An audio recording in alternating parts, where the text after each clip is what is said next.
Welcome back to the Proctor Effect. Thank you so much for clicking on my episode today. The guest that I had with me in this studio was a very special person to me and to obviously my family. And he's such an inspiring individual. That is Tamir Goodman. Some of you guys might know him from many years ago as the Jewish Jordan, but he has turned his basketball career from when he was playing into something so inspiring for every person that he meets off the basketball court or on. As a coach, as a mentor, and as a public speaker and a public figure, Tamir has done so much, as you guys are going to hear in this episode. We tried to delve in many aspects of his career, from his early years growing up in Baltimore to the transition of him moving to Israel, and a lot more. If you want to hear all that, I'm going to whisper right now.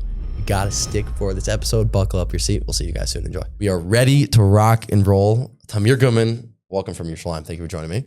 Thank you for thinking of me. It's an absolute pleasure, and it's crazy because I've interviewed a bunch of people, and I myself am a huge basketball person. So the fact that I get to spend some time with you, and obviously we've known each other for many years, and when I had this idea of bringing you on, the first thing you said, and I'm going to say this publicly to people, they have to understand who you are as a person. You said, I'm here to help you with your podcast, and I'm here to talk about, whatever you want, and I do this for Hashem. So it really just goes to speak, for your character, and just thank you for joining me. Thank you for thinking of me. Glad to be here. Epic. Okay. So there's a lot I want to discuss. Your story is wild, from growing up in Baltimore to now being in Israel and having 5 beautiful children and a whole life that you developed here. But take me back to the beginning, right? You grew up a little bit in Baltimore. What was that like growing up? And we'll go from there. Yeah, I grew up in Baltimore, Maryland. Thank God to an amazing family. I fell in love with basketball at a very young age. And I think what was unique was that kind of the Judaism and the basketball, I grew up in the perfect place because my family was very supportive. Also, like Chassidut nowadays, it's like much more popular, but I'm turning 45 soon. So long time ago, it wasn't like as mainstream in Judaism as it is now. But I grew up knowing that Hashem wants us to create a dwelling place, each person in their own way for Hashem through their own unique journey. So for me, basketball was always kosher in our home. I grew up, I went to Lubavitch Rebbe's Lag BaOmer parade, for example, just taking the Judaism out to the street. I was even wearing my Jordans. I have a picture of it, at the moment, just basketball and Judaism and the physical and the spiritual. So it was cool in my house that you could be a Jewish basketball player. And I already had this vision of wanting to be able to do it and play in college and play professionally without playing on Shabbat. And so I had all that with my family and my shul and my rabbi and my Judaism, which is a huge miracle in itself because, most people, especially back then, probably wouldn't have given their kid the green light to go after that journey. But thank God my parents gave me the support. And then another amazing miracle was my coach. Coach Katz lived in our neighborhood. He coached my older brother. And the Torah tells us, make for yourself a rabbi, make for yourself a mentor. I've had the same rabbi, mentor, coach my entire life. I still talk to him on average or in touch 2 to 3 times a day, I would say. But the thing about him is he was also on the same page as far as Judaism and basketball and trying to make a Kiddush Hashem through basketball. But on a basketball level, he was no one else, meaning he never let me settle. He never let me settle at a young age. He always, he saw in me more than I saw in myself. And I think that's why the rabbis say, make for yourself a mentor, because you need someone to believe in you more than you believe in yourself if you're going to go out there and try to do something like this. And he was very authentic with me and told me how it was and never let me quit. And also let me cry on his shoulder when I needed to cry on his shoulder. And made me grow up very quickly at a very young age.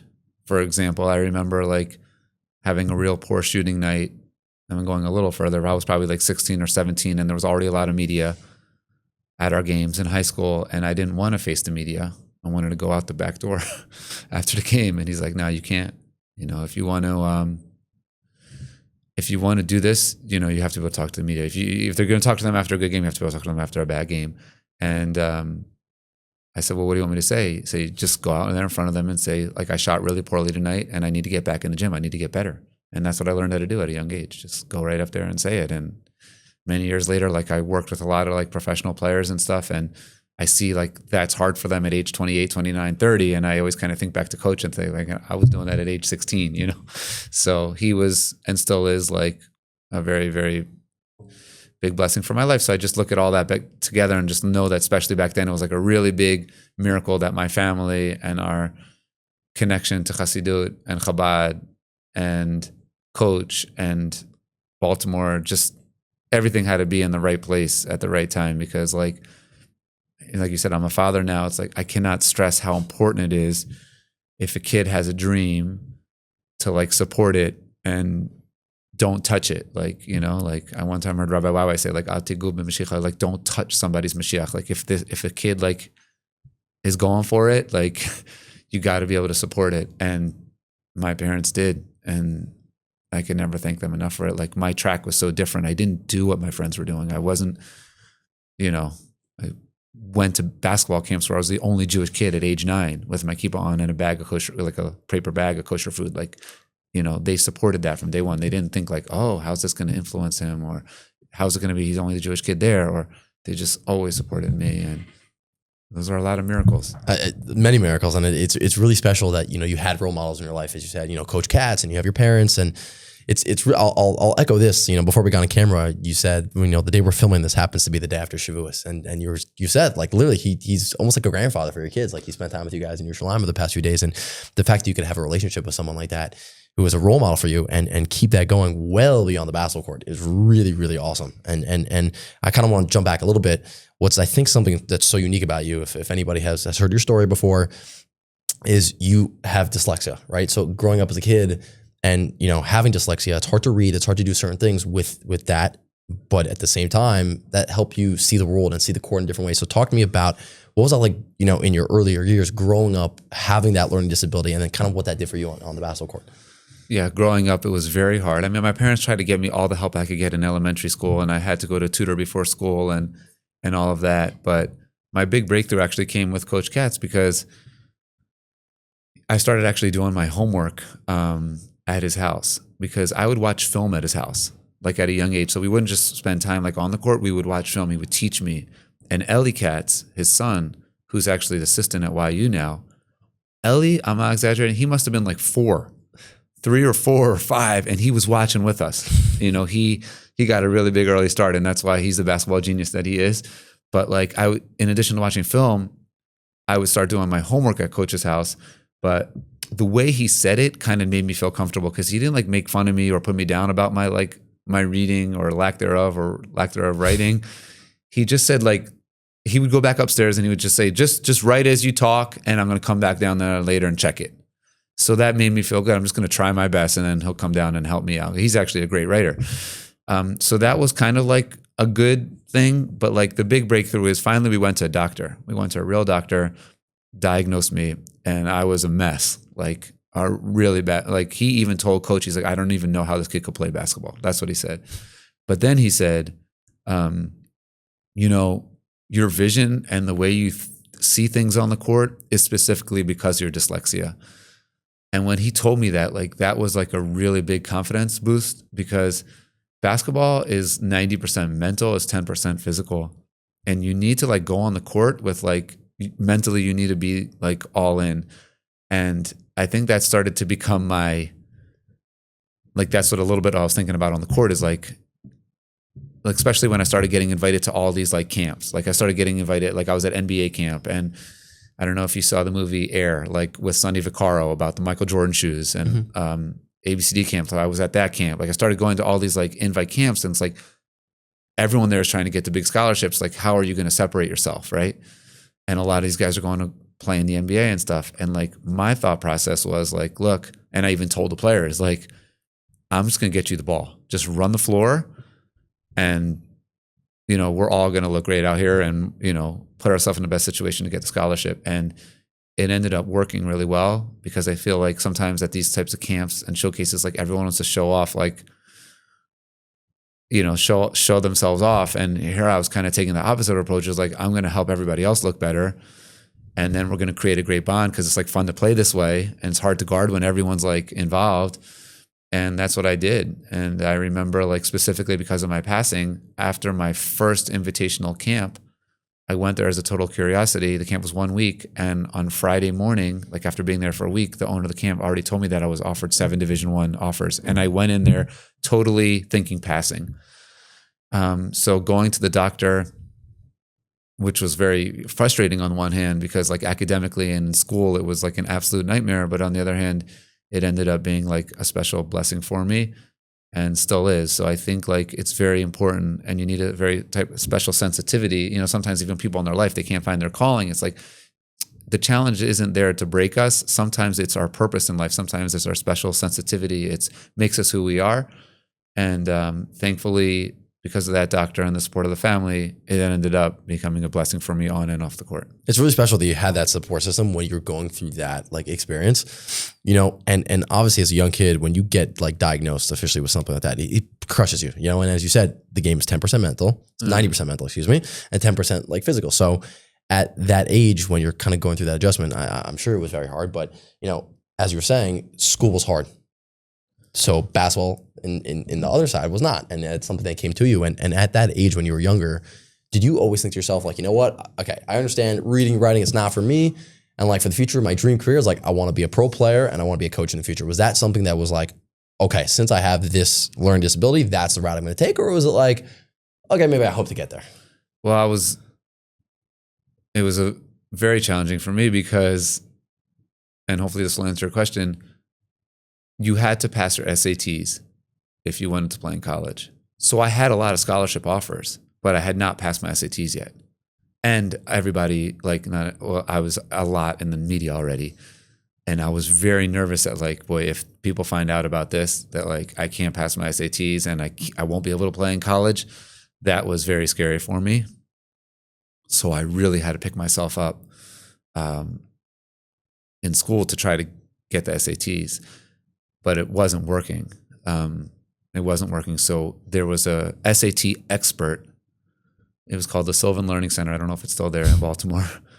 And they could actually help you pass your SATs, like prepare you for the SATs. Forget about general knowledge, like help you. And I started running camps and clinics. I was 15 years old, 16. And I'm running these clinics to make extra money to help pay for him. I remember it was $50 an hour back then in like 1998 or something. It was like a lot of money. Started working with him, and I worked so hard. All my basketball work ethic I put into getting this right. And I remember in order to get the scores, you had to pay $10 back then. You had to like call this like number and they would tell you if you passed. And my father, bless his memory, was sitting on the couch. It was $10. And I called up and I did it. I passed. I got the bare minimum, whatever it was to play college basketball. And I thought I didn't hear it right or I made a mistake. And I asked my father, I was like, you think I could do it another time for $10? And he's like, yeah, go for it. I called again and I just wanted to listen that I did it. I did it. And I literally, it was the lowest you could get in order to play college, but I jumped on my father. It was one of the happiest moments in my life that I did it. But once I did get to college, I made Dean's List. And that's why I always tell kids who I coach now or whatever it is, like kids with learning challenges, it really doesn't define like, you know, how smart or not smart you are, these type of things. But I had the work ethic from basketball. And there was also like a really big tzaddik, chassid, his name was Rabbi Mendel Futzerfass. And I one time heard a story about him when I was really young. He said like he didn't have to work on Shabbat when he was like in the labor camps. And they asked like, how did you do that? Like how did you get away with that? And he said, and it stuck with me my whole career, if you prove yourself during the 6 days of the week, they're going to leave you alone on Shabbat.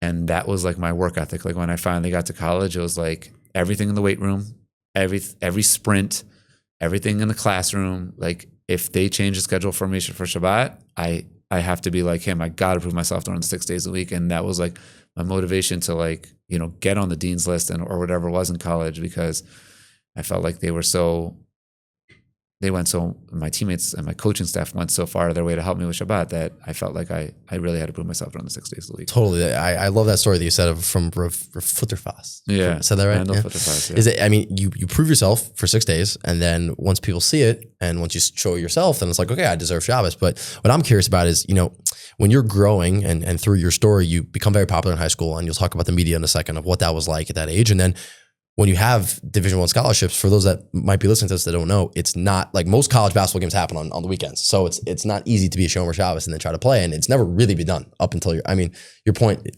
nobody, right? Did it until you? I don't know. I don't think so. Right. So what was it that for you, why was that like a non-negotiable? Like you could have said, I'll walk to the gym on Shabbos. I'll try to find a way halachically to do it. Like, what was it that made it so clear in your mind? Like, I will not play on Shabbos when you could have gone otherwise. Yeah, I think like, first of all, it was very, very clear to me that Hashem gave me basketball. Like that was number one. Like I knew that it was from Hashem. My Savta was a Holocaust survivor, and I knew like what the Holocaust survivors had to do, the Mesilut Nefesh, the sacrifice that they had for Shabbat. And I'm definitely not like a tzaddik or anything like that, but I recently watched a video and I found it. I have it. At some point I might show it to everyone. There were people that were trying to say, well, Tamir, maybe there's a way for it to play on Shabbat, basically. They were trying to figure it out. And I just always said no. And Coach, I have a video of him explaining what was going on back then.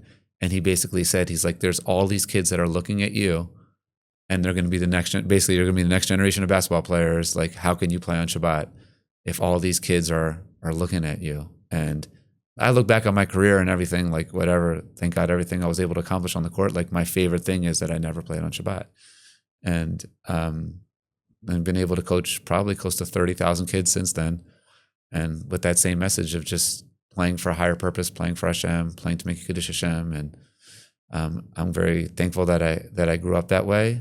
My father was that way. My father was a lawyer, blessed memory. I know for a fact, people told me like after he passed away, like there were times even in a very heated court case or whatever, he would tell the judge, it's like getting late, I need a daven mincha. And the judge, he would stop the whole case and he would let my father go.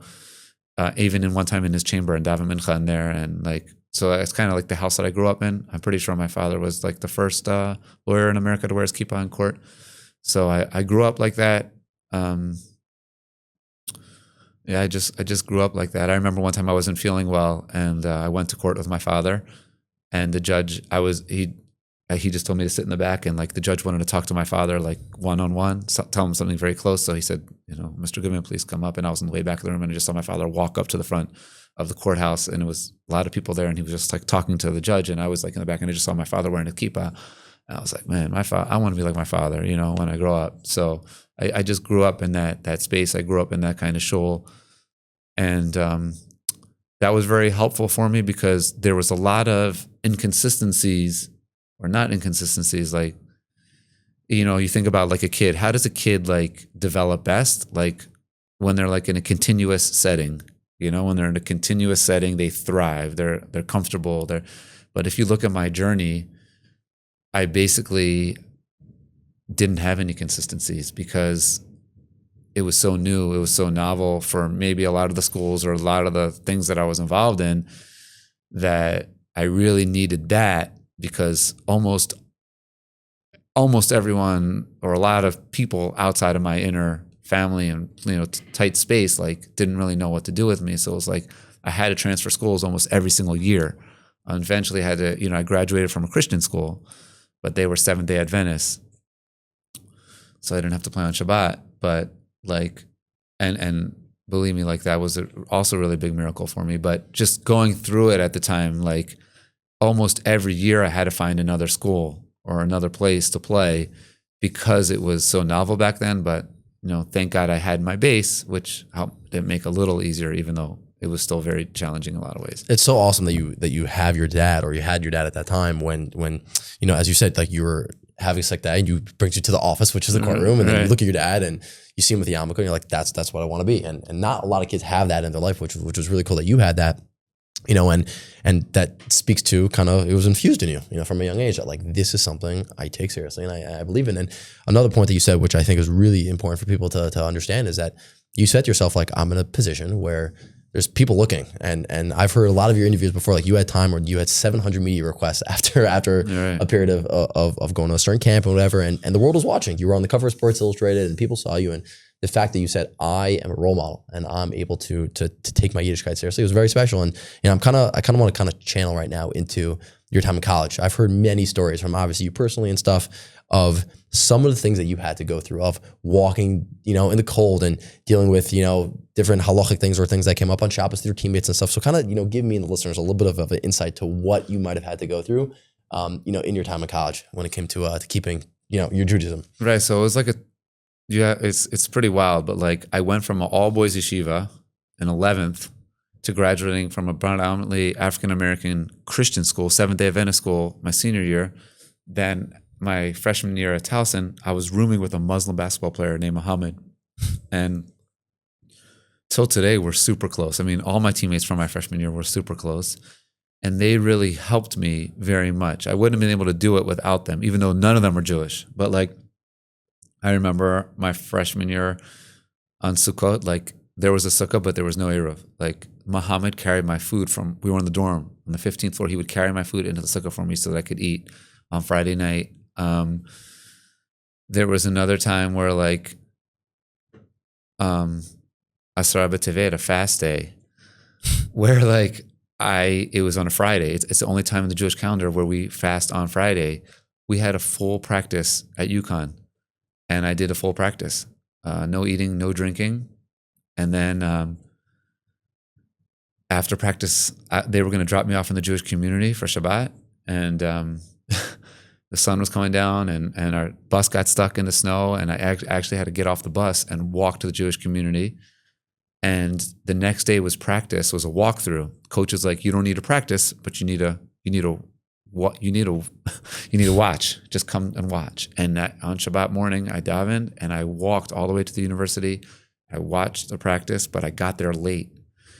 And it was just such a long walk in the snow or whatever, and just recovering from the fast. And Saturday night, after the game was on Motzei Shabbat, I'd walk back to the Jewish community. They drove me over on Saturday night.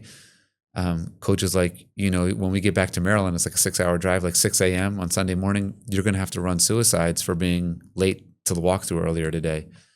And I, at that point, played almost back-to-back games, walked all that time, plus the fast, plus like my body was like really weak. I think I had to run 15 suicides for being 15 minutes late, and they were timed, and you had to like touch every line. So I started breaking down like halfway through the suicides. But I thought to myself, like, like ani v'hu, like this is like ani v'Hashem, ani v'hu, like me and Hashem, like I can't physically get through these, like I really need help, like to get through these suicides, like my body's not making it.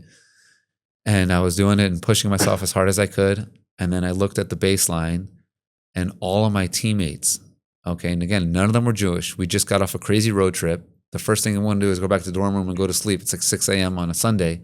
They stayed there and they waited until I finished all 15. And that gave me like a big push to do this. And I wouldn't have been able to do it without them. So like, I can never thank my teammates enough, I could just go on for days of all the times like they would go out of their way to help me be able to keep Shabbat, keep kashrut, respect the religion, even though none of them were Jewish. And that's why I told today, like super close. Okay? Wow. If something happens in Israel, they call me, you okay? Everybody all right? Like their kids, like when their kids celebrate, I feel like it's like my own kids, our kids celebrate, like super, super close, and forever grateful to the coaching staff and the players for that. It's awesome that you have that relationship and to the point where, you get off of a long road trip and the first thing everybody does, you crash in your bed, you want to go to sleep, but you had to run and the fact that you had that in your mind of I'm doing this for Hashem and give me the koach, it's not easy. I wouldn't have been able to make it without it. Like I had to play for a higher purpose. Like what separates you? Like you're with elite athletes that dedicated their whole entire life, right? It's not going to really be your speed. Everyone's just as fast as you. It's not really going to be your strength. These people are so strong. Like it's not going to be that. Like can't do it. You really need Hashem. You really need Hashem, and I understood that.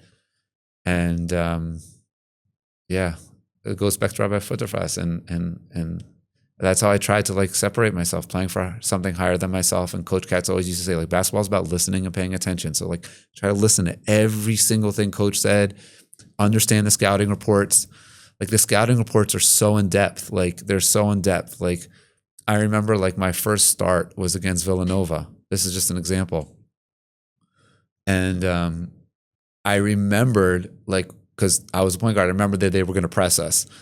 And I remember what coach said about the press, like how he wanted us to break the press. And their point guard was like a senior. I was like a freshman. And I did what coach said to do in breaking the press, and I turned it over. But because I did like what he said to do, right? And then I actually understood it. He kept me in the game. I listened. He's like, listen and paying attention. And then I think I had like 13 points and 6 assists against Nova my freshman year. And coach came over to me after the game and he's like, you know, you just won the starting spot for the rest of the year as a freshman. And I was like, Coach Cat, like listening and paying attention. Like that's how you're going to separate yourself. Like play for a higher purpose. And like everyone's just as fast. Everyone's just as strong.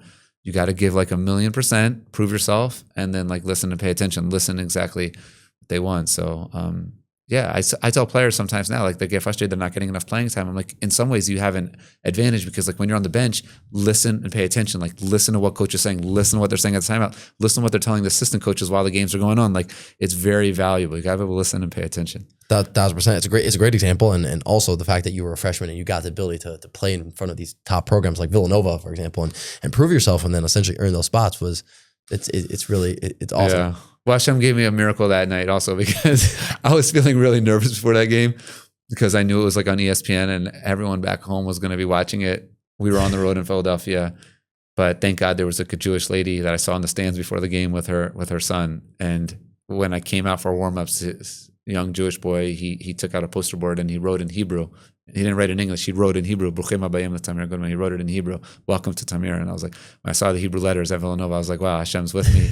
Just saying the letters gave me like a big push, and it got my mental confidence going because physically I was really not going into that game too confidently. But thank God it worked out really well. I mean, I can only imagine what that's like being a kid from Jewish community, and you know that like everybody in the world in the Jewish community is watching you. And what's so interesting today's the difference between growing up in the 90s and going through that experience to literally today's day and age, you have, you know, for people that might not be aware, you have kids that are in high school, not even like 9th grade, 8th grade that have millions of social media followers. Every single thing that they do is publicized, and there's a lot there. And do you kind of look at the world and what the basketball has become today and say like, thank God I grew up in kind of like a more quieter space? Or do you think it would have been more to your benefit if you had all the benefits of social media and all the things that come with it today? I just think it was totally different. Meaning nowadays you get like bombarded by so many stories, so they don't impact you as much, right? Whereas back then, like if you were in Sports Illustrated or you were on the front page of the Washington Post or something, it was like, it really stuck with people because they weren't reading like a million posts, a million articles. It like really meant a lot. Or like, you know, like Jerry Seinfeld did like a skit about the Jewish Jordan. Like this, people still talk about that till today. They remember, like, whereas kids nowadays, right, they might see so many posts, they might not remember. It might not impact as much. So it's just like a different thing. Also, like everyone was writing about me. It wasn't me ever saying anything. It was it was different, where now you could post, you could create your own journey, you could create your own nickname, you could do, you know, you have your own brand. It was different back then. Everyone was controlling what they were saying about you. And sometimes in my career that was really hurtful.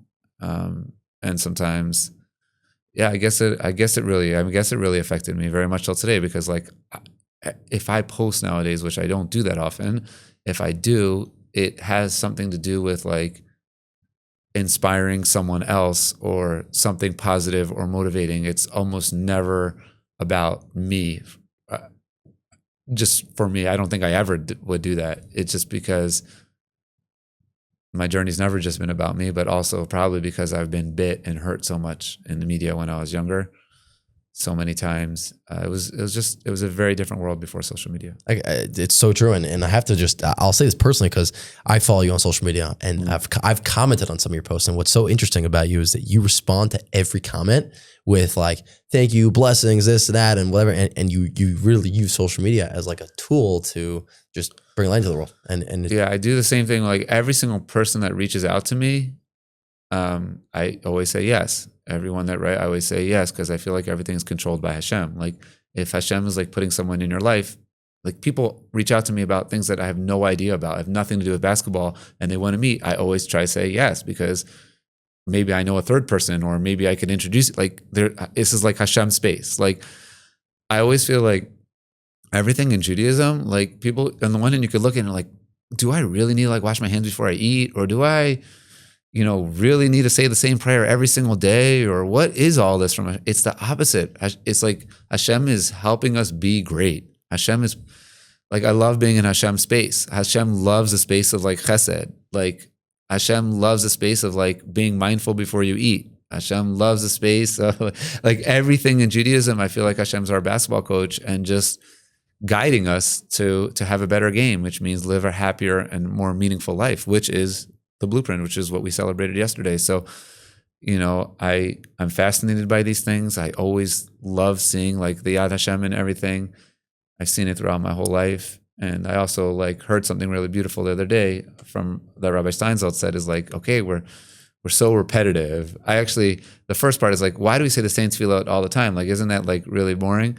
But I was actually one time with a former NBA player, one of the greatest shooters ever, and he was like, God is teaching like the value of consistency. His name is Michael Redd. Like you got to get in the gym, you got to boom, boom, boom, boom, boom, boom. It's just consistency. So it's prayers every day. It's like God is teaching you to be great because like, you have to be really consistent. But I also heard something really beautiful the other day from Rav Steinsaltz that I told my kids, at the table was like, the hope is that like every year, every time you learn or you say the same tefillah, like you're a different person though. And when you're a different person, it means something totally different for you. So like I'm really big on like the inner work and constantly like working on myself and trying to, get even closer to Hashem and bring Hashem even more proud.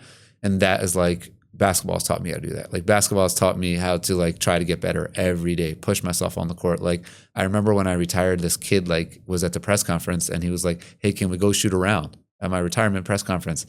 And I just like froze. And I was like, you know what?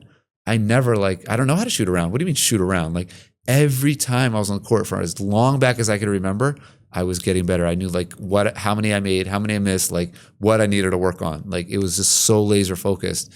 And I think like that's the same thing. Like when we go to bed at night, like our inner work, like every day, just try to do that with my relationship with Hashem and the world. So people like sometimes ask like, what's the correlation between like Judaism and basketball? Like basketball taught me like the work ethic, the resilience, and how to apply that to my service of Hashem. It's so awesome. And you are a very good example of that. And the work ethic that, you put into sports or anything could always be translated to Judaism. And the fact that you're able to realize that and do that on a day-to-day life, and you wake up at the craziest hours. And I'm sure a lot of that has to do with what you learn from basketball. And then it's, you're up and you're davening early, you're learning as you go. And it's really special, and I kind of want to jump back into, part of your story of, when you went through college and then at a certain point you stopped college and you came and you got an offer to play in Israel. Was it something in your mind growing up that like, I hope to make Aliyah one day, I hope to live in Israel, or was it more of a distant idea? No, I always wanted to live in Israel, but my first goal was to prove to the world that you could play without playing on Shabbat. And that was like my goal. Again, it was for Hashem. It wasn't for me. Unfortunately, after my freshman year, and I had a great freshman year, like I won the coach's award as a freshman, and they told me they were going to build a team around me going into my sophomore year. And I could even remember coach telling me, he's like, man, it really took me 1 year to realize like how great you really are on the court. Like I was so excited after my freshman year. I felt like I was really ready to fly. But then coach got fired and a new coach came in, and it's a really, really bad and sad story what happened there.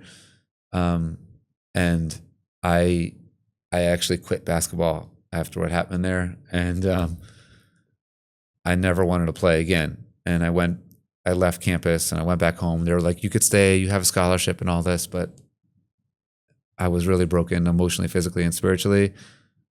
And then one day I just woke up and I'm like, you know what? Hashem gave everybody a special journey in this world. Our neshama was handpicked, and mine is to try to do good through basketball. I can't let somebody else take that away from me. Otherwise, like, what am I doing here? I'm not even like alive. Like, what am I doing? So I got myself back in shape, and I came back like stronger than ever after like a long fall. And then I got the call from Israel, from Maccabi Tel Aviv, from Coach David Blatt, who I love till today, who needs a refuah shlema. Hopefully we should have his, this podcast should help his refuah shlema b'ezrat Hashem. And Coach is like, we want to invite you to play in Israel, but we heard what happened. It's been a long time. You haven't been on the basketball court. You think you could play? I'm like, yeah, I'm actually like, I came back stronger than ever. Like, I was training like crazy. I was so like I came back like more motivated than ever. And he's like, well, before I come down from Israel to try you out, I'm close with the coaching staff at Princeton University. Go up there. They're going to work you out. And if they say you're worth it, then I'm going to come from Israel. So I went up to Princeton. I had a really good workout, individual, and also got to play with the team. And coach is like, yeah, it's worth it for you to come see this kid. So Coach David Blatt met with me at Chelsea Piers in New York, and I'll share this for any young kids that are watching. A couple of things I remember from the tryout were like, he was like, let me see you run baseline to baseline. He timed it. He's like, let me see you run baseline to baseline with a right hand dribble only, timed it. And then he's like, let me see you run baseline to baseline, left hand dribble only. Because at such a young age, Coach Katz like taught me about dribbling with my left hand, that I actually was faster, even though I was a righty, baseline to baseline with a left hand dribble, than I was like with a right hand or no ball in my hand. So that was like one thing for the tryout. I thought like I remember him like being impressed about. And the second thing that was I could remember him saying was like, he was like, let me see you dunk off your left foot, right hand. So I did like a fancy dunk or whatever. He wasn't impressed. He's like, now let me see you dunk off your right foot and left hand. And that was like something that he was really impressed, is like, you got to be able to jump off both feet just as high as you can on either foot and dunk with both hands. So for the young players, like those are two things to keep in mind if you ever get a tryout. I'm sure nowadays you have to even do more complicated things, but that's what it was back then. I can only imagine. And it's really cool that, for those that don't know, David Blatt was the coach of the Cleveland Cavaliers when LeBron James won the championship. And it's, the connections that you've developed within the basketball world. I personally have seen it goes so far. And, once you got that offer from Maccabi Tel Aviv and you came to Israel and, you got that 3-year deal, take me through kind of what that was like for you coming to Israel. And then in your rookie season, you got traded. Right. And like kind of you go through the ups and downs of everything. Yeah, it was very hard for me because I had arrived to Israel straight after what happened in America with my coach and losing my college. Like, just, it was a lot. It was so much. Like, I trained my whole life for college basketball, and then basically it got taken away from me. Picked myself up, came to Israel, and then next thing you know, like, I get traded, and also I basically lost my knee in my first year. So that's why I say like the inconsistencies of like, I'm literally thinking back, like from 6th grade all the way through my first year, from 6th grade, I didn't really have any consistency because it was such a novel story and all the ups and downs. Supposed to play at Maryland, was supposed to, there's just so many things. And then getting traded, I lost an insane amount of money. That I lost that contract, and then my knee, already had the problems with my left knee, and like on paper, like all of that could have been like the worst thing ever, and it was like very challenging. But only through all that, like I ended up meeting my wife through all of that. Specifically getting traded, and which ended up being like the biggest miracle of my life, the biggest blessing of my life is my wife and my family and our kids and everything. And I have to remind myself of that all the time because life is so hard. There's so many challenges. There's so many things that happen to us every single day that we have no idea why they're happening to us, and they make zero sense.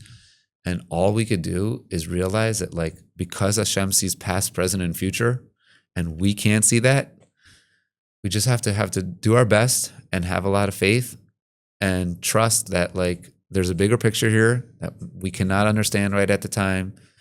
And if we hang in there long enough, a lot of times God gives us the ability to look back and say, this was so beautiful all along. You just have to be ferociously loyal to me because I'm ferociously loyal to you. And that's a story I remind myself all the time of, like, look at all the hardships I went through. I lost all my dream, like lost everything, like, but it took me to my greatest blessing that I could have never, ever imagined. It would have never happened had I stayed in college for 4 years or whatever it was. So I remind myself of that all the time. A lot of times when I daven, I remind myself of that. And I tell like my kids, and I tell the kids that I coach, like, whenever there is some type of like clarity after a hard time, where like, you know, you went through a hard time and you say, you know, man, that made me much better physically. It made me a better player. It made me better spiritually. It made me more sensitive. It made me smarter. It made me whatever it is. Like the sixth Lubavitch says, like, all hard work bears fruit. Whether it could be emotionally, it could be spiritually, it could be something you picked up. Whatever it is like you look back and say, man, Hashem, like I could have never thought about that myself. Like you're incredible. And sometimes we need to remind ourselves of those things because so many challenges pop up. But it's important to like understand that the challenges come for us to jump over them, not for them to bring us down. And Hashem doesn't want us to settle. He just believes in us more than we believe in ourselves. So it's a great message what the Lubavitch Rebbe said of all hard work bears something. It's something. There's some type of growth there. I don't know. It may not be like exactly what we had in mind, you know. Maybe we thought we were going to make more money out of this deal, but maybe you learned something in that deal that like 10 years later is going to help, you know, whatever it is. So yeah, it's important to be positive, put yourself in a situation, be positive. That's why I like very into like taking care of your body, taking care of your soul, you know, being around positive people, listening to positive things, doing everything you can to put yourself in a situation to win. I think like that's what the Torah is. It's just putting you in a situation to win the day, you know? And Hashem is just there cheering us on and showing us how to do that and begging us for that relationship. Like Hashem could have stayed alone, but like the Torah is like the connector. So look how much Hashem humbled himself for that relationship. So these are like the space I try to live in every day. It's awesome. No, I see the way you've kind of taken that with you, and it's really inspiring. And what I'm very curious about also is that, you know, when you came to Israel, you got injured, you lost a ton of money that year. And then obviously you rehab, you came back, and then after 7 years, you hung up the boots. And as you said, you know, during that press conference, a kid came over to you and he's like, let's shoot around. And you're like, what are you talking about? Like, I don't know how to do that. And after you finish your time and you officially like retire, you came from Maryland. You very well could have been like, you know, you were married at the time, obviously, but you could have gone back and say like, okay, I'll just live a life in America. I'll do it. But what was it that got you to say, I want to stay and I want to live a life in Israel? I love Israel. I couldn't imagine living anywhere else. I felt like Israel's a place where you could really like make an impact. I love that about Israel. And I started doing a lot of camps and clinics. And then I started to get into like the sports tech space. And I very much loved that like I could think of things here in Israel that will like impact the greater basketball world, you know, all the way up to like the NBA. And I loved that concept. And it allowed me, like, I could remember like after I got hurt my last time, I called my wife from the locker room. I was so crushed that I couldn't play. And she said the most brilliant thing. She's like, you're going to be able to do the same thing. You're just going to be wearing a different uniform. And like, it's that same energy that I could still make a Kiddush Hashem or try to make a Kiddush Hashem through basketball, even though I physically can't play. And knowing that that's coming from Israel to like the greater world, that really fires me up and keeps me really motivated and excited and ready to win the day and everything I'm involved in. So yeah. Speaking about the things that you're involved in, which is honestly really, it's cool to see how you went from a player career until, you know, you got into coaching and clinics and stuff. And then also you are an entrepreneur, and it's really cool to see that. So take me through kind of what that journey was like for you from leaving the basketball court to getting into coaching clinics, and then some of your inventions that you kind of came up with that led you to kind of being connected back to that professional world in America. Right. Yeah. So my first product that I came up with was called Zone 190. I took the pain of the coaches wouldn't pass me the ball anymore because I was done. I was not on contract. And I was like, well, you know what? If they pass me the ball, like we're not training the players the right way because they usually stand underneath the net and kick the ball out. And I'm like, we don't catch the ball like that in basketball. We catch the ball from multiple angles. You got to set your hands and feet accordingly. So I created a device that allows you to catch the ball from multiple angles, even when you're in the gym by yourself. It was called Zone 190. we were selling it to NBA teams very quickly. Like GMs would come down, they would buy it within minutes of seeing it, minutes. I was like, wow, this is really amazing. But unfortunately, a huge company stole it from me, even though I had the patent. And it took many, many, many years later. I did. Thank God we won and we got the settlement. And I want to relaunch it one day. But in between then and then, I took a break from entrepreneurship because I was like, I feel like even if you have a patent, a big company could So it wasn't until COVID where I went back on my word. I said, we got an email that said you can't pass a basketball. So I was like, well, Israel's a world leader in textiles. Why don't we create a net that'll disinfect the ball and dry the ball with these amazing materials? So when you make a shot, it'll disinfect the ball almost like a Clorox wipe. Because you think about it, the ball's always touching the floor and it's full of sweat and germs. And then you your hands touch it and then you touch your face and it's just gross. So, and then also it's really slippery. You don't want to catch a ball that's so wet. It's you want the ball to be more dry so you can catch it, dribble better, whatever. So we created the Aviv net. Thank God we had a nice run with the exporting goods. And we got a trial with the G League, and we're about to release our second version of the net, which is going to even be more antimicrobial and more moisture absorbing. And we're really excited about that. Standard net has been the same in basketball forever, and here we are coming with a net that allows players to play better and keep them safer. So I'm really excited about that. And then with Fabric, which is a mixed reality fan engagement company. We're now working with almost every major league in America. So very thankful to Hashem for these opportunities and fired up every day to do more and more with them. Speaking about every day, and I want to give people a little bit of an insight to you've done so many things and obviously you're working on so much stuff. What's a day in the life of Tamir Goodman look like? A day in the life is I usually wake up around 3:45. I start my day with learning and davening. And my wife works out first and then we swap. So then I work out when she's done. And then we help the kids, get to school or work. And then a lot of days I start coaching at 6. So I'm already at the gym by 6, coach till 6 to 7. I've been able to work with a lot of great players that I'm really proud of, thank God. And then the rest of the day is sports tech, doing stuff with my book, just winning the day, meeting, speaking, whatever it is, introducing people. A big part of my day is connecting people, other people. And I usually do that all the way up until 10, 11 o'clock at night, while balancing family and doing everything else. And my goal is at the end of the day to just be Hashem, are you proud of me? Did I win every conversation? Did I react every way that I was supposed to react, from my godly side? And if I didn't, how can I bounce back as quickly as possible and learn from it and be the best father and husband that I could be, So that's how we do it. I also work out a second time. I work out in midday too. I have two workouts a day.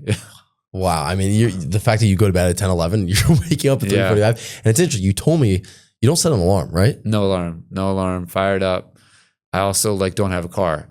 So I ride my bike everywhere, except a bitch, even though one day I would have liked to.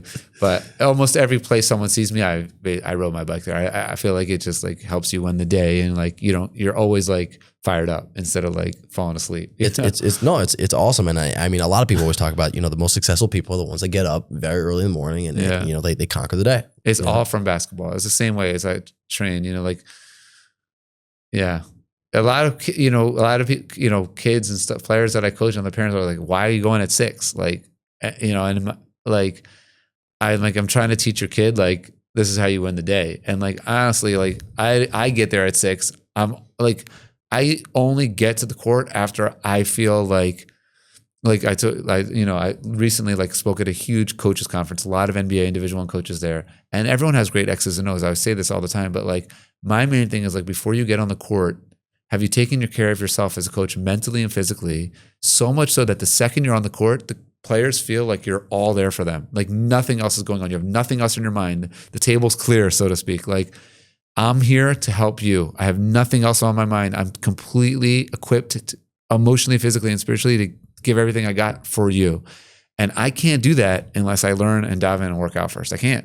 Once I did that, right? So it's I make sure to do that before I even get on the court. So it was the same thing when I was training and everything as throughout my whole career, you know, and kids that say that and they're like, hey, you want to play in college? Guess what? When you play in college, like practice starts at 6:30, which means you need to be on the court already at 6. Like, which means when I was there, like I already had put my tefillin on before. And I couldn't eat the food in the kosher dining hall. It wasn't kosher. Like I had to I walked around with like a little mini oven in my backpack in college. And when we went to team breakfast, I'd have to plug in the corner of the breakfast hall, like then I could put in like whatever kosher food I could. Like, so I just got really used to like this type of lifestyle, and it's been a blessing for me. I feel like it's been a blessing for me. It definitely takes a certain level of serious nefesh to put yourself in these situations and then, you know, like go above and beyond. And what I want to touch on what you said a second ago is that, you know, you said that you've gone to speak to many different NBA coaches and professional coaches, and a phenomenal point that you said is you have to take care of yourself before you're coming to teach your players. Because once they see that, they feel that, it's reciprocal. Like they're going to throw it right back at you. And, you know, talk to me and everybody listening, like, how did you get into that space of I know you travel to America pretty often and you're speaking at different conferences and you do it with your yarmulke on. So take me through what that has been like for you, kind of going into that world a lot. Yeah, I think like a couple of things. Like whenever I'm feeling really overwhelmed, I think of like one story that I heard Rabbi Krinsky say. He was the Babich Rebbe's secretary, and it was like on one of his first days, he like walked into the Rebbe's office, and the Rebbe got so much mail. There was like stacks and stacks of mail, and he was like so overwhelmed. Like, how are we going to get back to all these people? Like, this is so overwhelming. Like, we all know how we feel like when you have a bunch of emails in your inbox or whatever. Just imagine like old school letters that you physically had to open each one, and the Rebbe kind of like looked at him and smiled, and he's like, just start with the first one. And it was like teaching him like a way of life, like just get up and start. Like, what's the most important workout you're going to do the whole day? The first one, because once you start working out, you're going, right? So I think like that's one thing. And another lesson actually that I also learned from the Babich Rebbe, like, and I don't remember who he told it to or where I read it or what it was. It was like, he's like, try to stick to like a schedule. He's like, I found in my own life, and he never really talked about himself, was like having a schedule is really helpful. So like we know like he always like met with his wife, you know, to drink tea like every afternoon. Very, very consistent schedule. And I'm the same way. So it's like when I travel to America, boom, my eating is the same. My workouts are the same. My davening, learning, like it doesn't matter what the time zone is. It doesn't matter like where I landed. I'm right back onto how I am in Israel. So like keeping in mind those two things of like just get up and going. Just do the first one, not getting overwhelmed. And the second one is like trying to keep to the same schedule as much as possible. So for me, it's like has to do with the learning, davening, eating, and working out. Like those things are very important to me, being able to like, you control the day as much as possible instead of the day controlling you as much as possible. So people think I'm crazy. Like they invite, like I don't eat after 4:00. Like, you know what I'm saying? Like people think I'm crazy, you know, but I do it because it helps me feel closer to Hashem and win the day.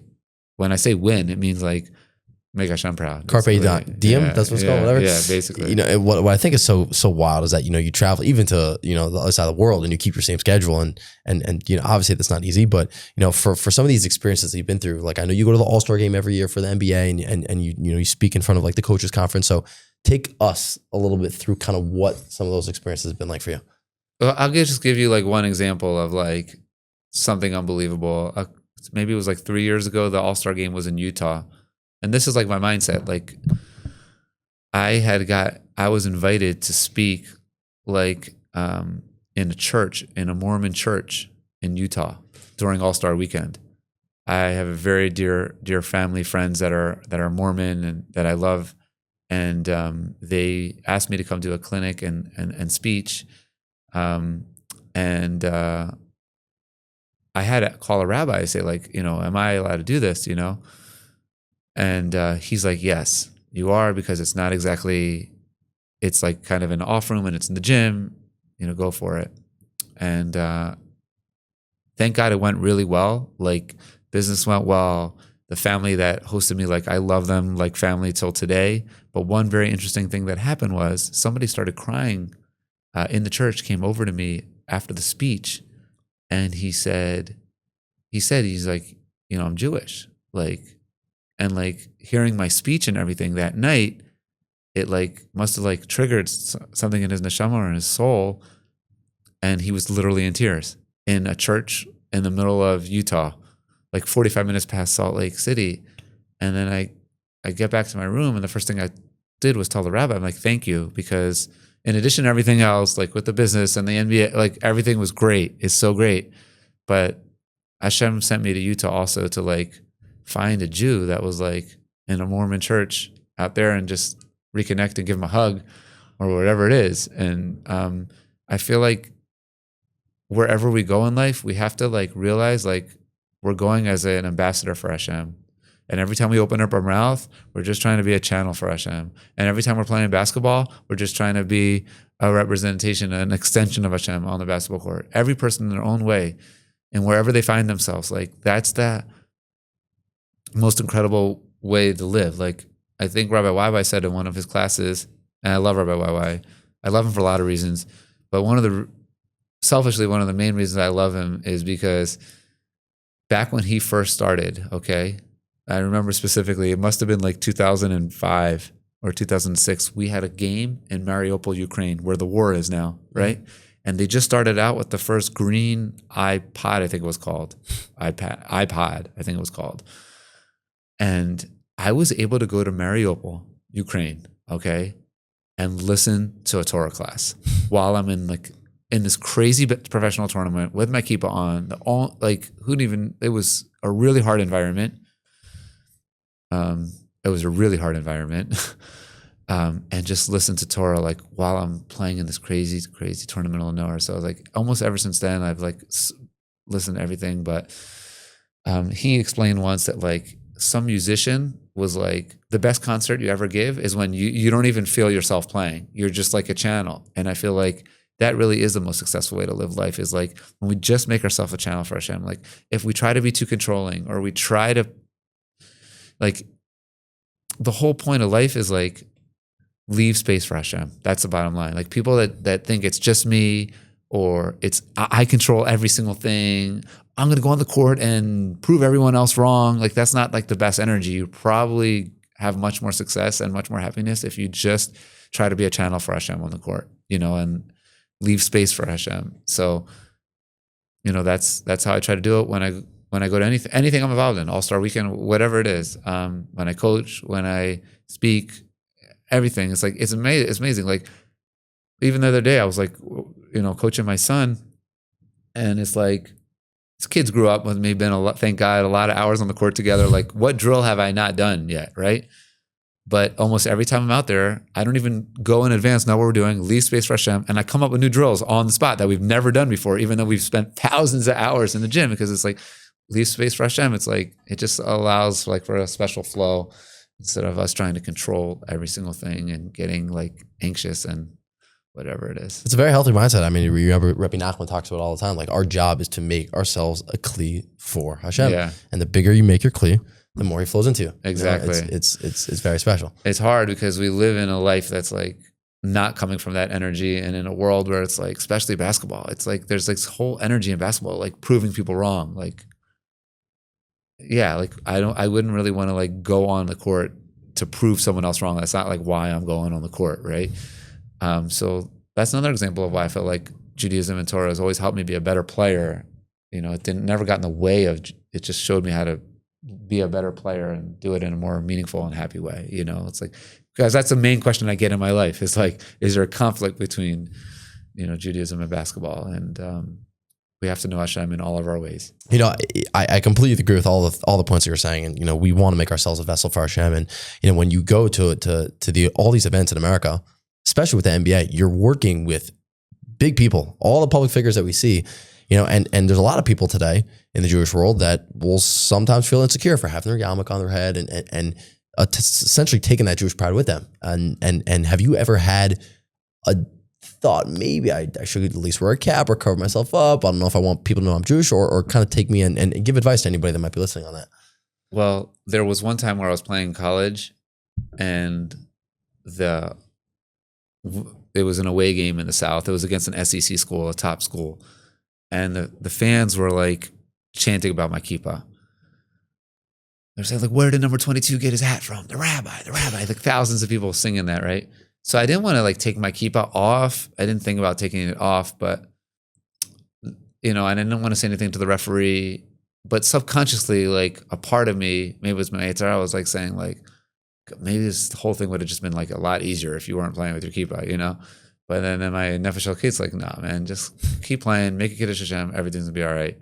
And at the end of the game, those same fans were waiting for me next to our bus, even though they were local. So they went to the other side of the arena to find me, and they were standing in front of the bus. And at first I was a little nervous, like, why are you guys here? You know, like the game's over and everything. And the guy who was leading the chants, and I recognized him from the stands, he said, actually, on behalf of all of us, I just want to shake your hand because we respect that you didn't take that hat off your head, even though we were chanting about it all night long. And I think like that's a very similar thing here of like, ultimately people respect you, you know, if you respect yourself. And there's something very special in knowing like Hashem is with me, on top of me, you know, ferociously loyal to me. So you know, we just learned, like it says, Batachtit, like the Jewish people, like the mountain was on top of us. Like when we got the Torah, like, isn't that intimidating? No, Hashem is saying like, it's from the Baal Shem Tov. I heard Rabbi Wire say that. It's like, he's saying like, there's certain days where we're ready to say Naaseh v'nishma, we're ready to fly. But there's other days where we might not be feeling it so much. And Hashem's like, you know what? I'm right on top of you. Like, I'm ferociously loyal. Good day, bad day, whatever it is, I'm here. So I think like it's important to go into business meetings with that type of confidence and that type of energy, especially if we're feeling a little lackadaisical that day. So there's that. And then the other thing is like with me is like most of my relationships. So it's like a lot of the guys that I played with in college or high school and all the tournaments, like I think I was able to stay in touch with them and I still love them. So it's like, it's not new to them. It's we grew up. Like a lot of the players that come to camp in the summer and stuff, these are guys that I met back in the day that we've been able to stay in touch with. And I love relationships. Like I say so much, like invest in relationships. I love people, you know, do every single thing you can to have the most incredible relationship, you know, with your wife, you know, if you're married or your family members, like, even if something's wrong, just like, and you didn't even do anything wrong, just raise your hand and say, I'm sorry, whatever, I'll do better next time. Like whatever it is to keep relationships going with friends, family, like, you know, like my relationship with my wife is like everything in the world to me, everything, like do everything you can. Like, I think it's like a really big Jewish thing that we, you know, we need to focus on achdut and relationships and friendships, and it's a really important thing to do in life. It's so geschmack what you're saying, because and I'll echo this. Like I had the pleasure of spending Pesach with you a year ago, and I saw the relationship with you, with your wife and your kids and your family, and like you would literally like you stayed away from like the hotel and you walk with your wife every single day, and you take your time, and it's like your relationships are precious and valuable, and I'm obviously I respect you for it. It's something very special, and hopefully I'll take it and the listeners will take it. And as we kind of end off, you know, towards the end of this podcast, you know, with everything that we've discussed about your story, you've been through a lot and you've interacted with a lot of people, and you also speak to a lot of people. For whoever's listening to this, at whatever stage they're at in life, wherever they are in the world, Jewish, not Jewish, if you had one message that was like, keep this with you in your pocket for the rest of your life, what would that be? Yeah, it's hard to narrow it into one thing, but I would say be resilient. And the reason you need to be resilient, and this is the answer in my opinion, is because God believes in you. It's such an amazing thing to think about. Like God chose your soul, attached it to a body, and brought you down into this world for a unique mission nobody else has. Everyone has their own special fingerprint.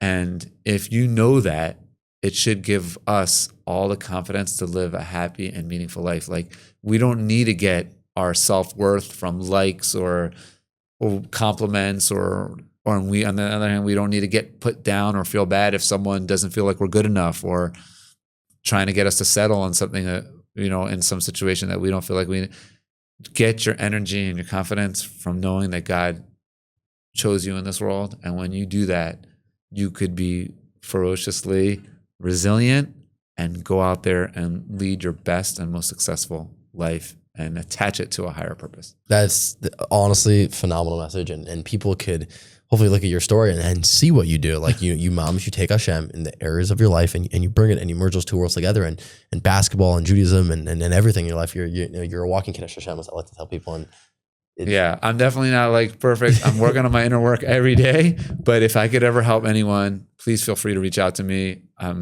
I try to get back as quickly as I can to everybody. And thank you for thinking of me, and b'hatzlacha with everything you're doing. Thank you. And I will echo that. Tamir actually responds very fast to people. And you're just, you said before, you spend most of your day like connecting people. And I've definitely been a beneficiary of that, and I appreciate it. And just, for you taking the time. And he doesn't have a car.